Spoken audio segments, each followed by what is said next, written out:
La Norvège a fait appel à des Sherpas du Népal pour construire des sentiers de montagne. Ils gagnent l'équivalent de 10 ans de salaire par rapport à leur pays d'origine. Au départ, ça ressemble à une idée absurde.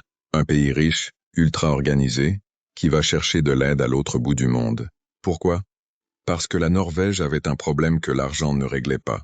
Au début des années 2000, la randonnée explose. Des millions de touristes, des sentiers piétinés, de l'érosion.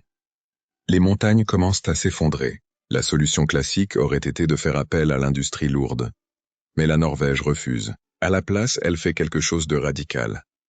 Elle va chercher ceux qui, depuis plus de 1000 ans, construisent des chemins dans les montagnes les plus hostiles du monde. Les Sherpas du Népal pas pour aider, mais pour construire directement et transmettre un savoir que personne d'autre ne maîtrise.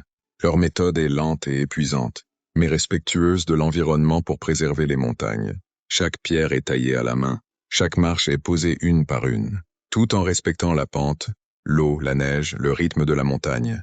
Et pour l'anecdote, les ingénieurs norvégiens voulaient des plans précis, pendant que les Sherpas travaillaient au ressenti de la montagne. Finalement, la Norvège va décider de leur faire confiance. Résultat? Plus de 200 sentiers norvégiens transformés. Des chemins qui ne luttent plus contre la nature, mais qui deviennent une partie du paysage. Ces sentiers limitent considérablement les dégâts des touristes, et l'impact va bien au-delà des montagnes.